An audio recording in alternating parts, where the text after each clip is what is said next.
घोटी ये भी महसूस कयो हो त उत्तर ॾिनी हो त न मुसवड़ न कबरो उत्तर ॾिनी हो त न मुसवड़ न कबरो चारे चुनी पोस मुरड़ी दे रात हुई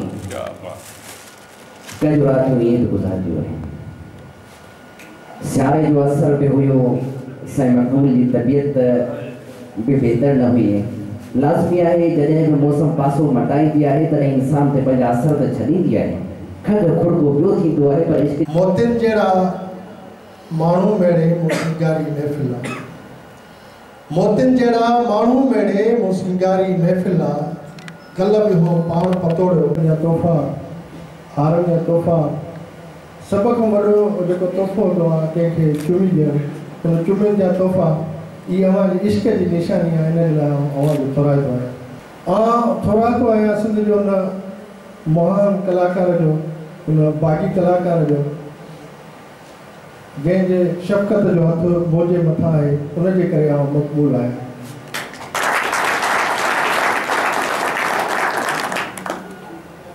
जॾहिं बि को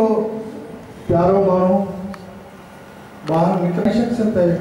पूरी सिंधियुनि सां प्यारु करे थी उहो महान वाटी आहे जिते बि हूंदो हुते मोहबत जा मेला मचाए छॾींदो आहे जेकॾहिं हिन माना मां सिर्फ़ु हिकु ममता में करे छॾियो ख़ुदा जी कसम सभु डबल ज़ीरो आहे इहा हक़ीक़त पेश कंदो छो जो सभ खां ॾुखी जेका शइ हूंदी आहे उहा कंपोज़िशन हूंदी आहे माण्हू शाइरी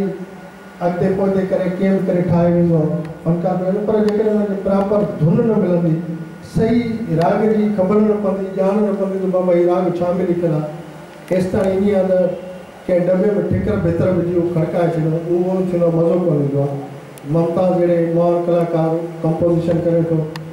ऐं उहो जॾहिं वहीद जो ख़ूबसूरत रागी ॻाए थो त दिलि जे विचां हिकिड़ी जेको ॿुधंदड़ आवाज़ु हूंदो उहो पैदा थी थो पए सिकंदर मुंशी साहिब खे जस हुजे टाइम कढे थो शाइरनि जी शाइरी जॾहिं हुन वटि अचे थी काफ़ी टुटल फुटल शाइरी आहे उनखे ॾिसे थो जोड़ जक थिए थी लाज़मी किथे का मात्रा वधियल आहे किथे घटियल आहे उनखे ठीकु करिणो पवे थो जिते कंपोज़िशन जो कमाल आहे उते सिलेक्शन जो बि आहे ऐं हीउ जेको संगम आहे हीउ जेको माला ठही आहे मुंहिंजे ख़्याल में अहिड़ा प्यारा माण्हू अहिड़ा प्यारा शाइर कंपोज़िशन कंदड़ सिलेक्शन कंदड़ या हिन वहीद जे एल्बम जिन शाइरनि जी शाइरी आहे मुंहिंजो जेको 7-8 सालनि जो तजुर्बो आहे कंहिंखे राउंड जो मां अहिड़ी माला न ॾिठी आहे जो कंहिं शाइर सां फनकार सां गॾु हुजे इन जे लाइ वहीद खे बि शाबाश वञे ऐं जस उन्हनि माण्हुनि खे आहे जेके निभाइनि था मूं चवंदुमि त हिकु साल में 100 फनकार पैदा थींदा वञनि माना तव्हां 2018 जो जाइज़ो वठो जनवरी खां दिसंबर ताईं त घटि में घटि सिंध में 100 नवां फनकार नवां चहिरा मुख़्तलिफ़ चेनलनि ते नज़र ईंदा ऐं 2019 माना साल 12 महीना पूरा थिए जनवरी में वरी ख़तमु बि थींदा पर उहे कलाकार जिनखे 30 साल 50 साल थी वियो आहे लेकिन उहो अॼु बि ज़िंदा आहे अॼु माण्हू उन्हनि खे ॿुधनि था ऐं ज़िंदा रहंदा जेसि ताईं धरती जो वजूद आहे या धरती ते माण्हू रहंदा सो ममता साहब बि उन्हनि महान कलाकारनि मां जेको चाहे कुझु बि थी वञे जेसि ताईं दुनिया रहंदी ममता साहब दिलनि में रहंदो ऐं वहीद जे लाइ ॿिए ई मुस्तक़बिल आहे उहो ॾाढो असांखे रोशन नज़र अचे थो